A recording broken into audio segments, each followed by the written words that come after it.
Welcome to Momentum Trade Diaries, where I document real swing trades and share everything I learn along the way. In this video, I'll be reviewing recent sales of the portfolio, dissecting those trades, explaining one new purchase that was made, and showing the updated portfolio allocation. Also, we'll look at the performance against the SPY since November 13th, and then I'll talk about the next trades, price alerts, and stocks to watch. So the two sales that were made were Visa and Palantir on November 28th and this morning, December 3rd. So for Visa, I entered the trade on November 17th at $327 based on prior support level. I missed the second support level entry by 50 cents on November 20th when the stock dropped to 318, but it didn't hit that 317.50 alert I had set. After that, Visa rallied up to the 20-day moving average, and it couldn't get any further before falling sharply in the morning of November 28th. So overall, the gain in the trade was 1.5%. And the second trade or the second sale that was made was Palantir, which was made this morning. Uh, Originally, I purchased that at a support level around 175, the 170 to 175 level. That was on November 14th, and then again purchased at 150 on November 21st.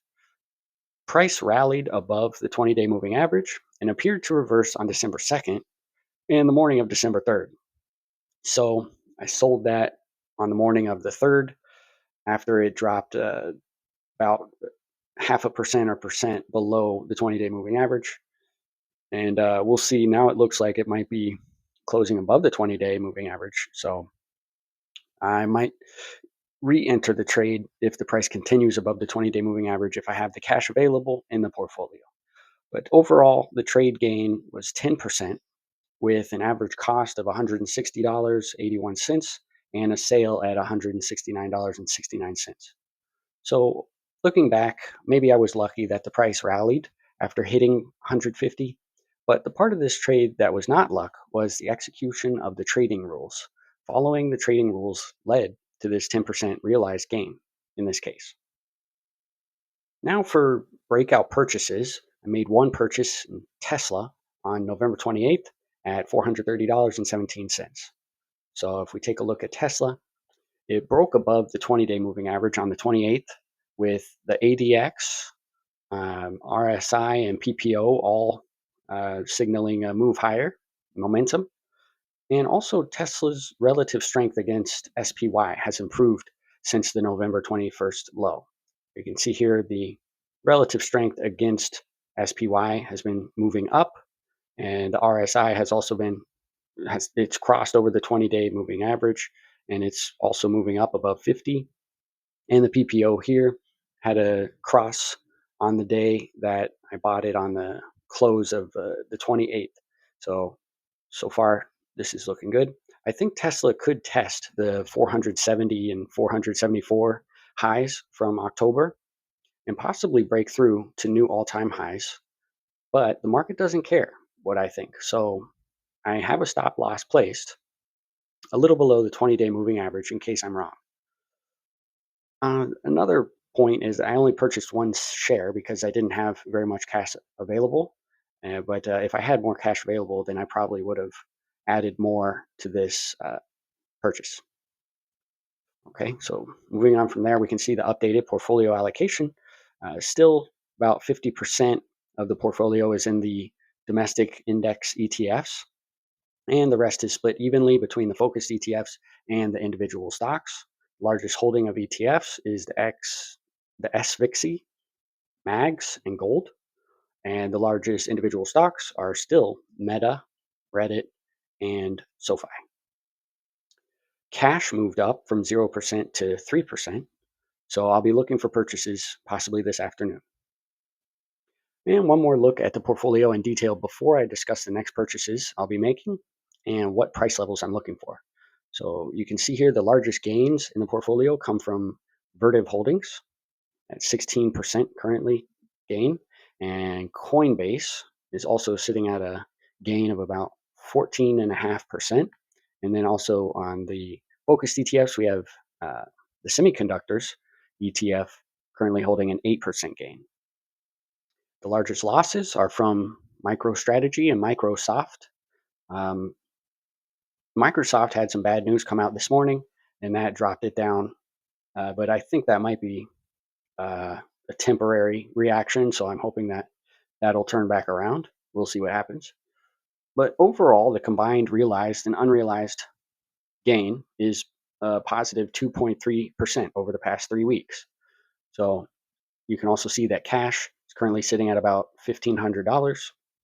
If the indexes finish strong today, I'll be looking to buy more stocks this afternoon. So I'll show you what stocks I'm looking at after I show you how the portfolio compares to the SPY. Okay, so as we compare the portfolio's total gain of about 2.4%, the SPY over the same period has gained 1.67%.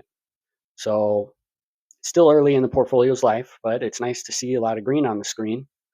And you can see that portfolio is outperforming the market by 0.76%. And it'll be interesting to see how it compares after a couple months. So now let's talk about the next trades I'll be making. First of all, I have stop losses set up at approximately 0.5% below the 20-day moving average. And the profit targets for my holdings are as follows. First, I'm going to let the trades develop for as long as I can. And if they keep going up, then I'm not going to sell. But if they uh, cross over the 20, then I will exit the trade. And secondly, I'll take into consideration any large moves away from the moving averages for a possible early exit. So if I see that a stock is just shot way up, um, abnormally above range around the 20-day moving average, it might cause me to take the profits early, but we'll see if that develops into anything. And then the securities trading near the signals right now are XLK, Amazon, Coinbase, and Qubits.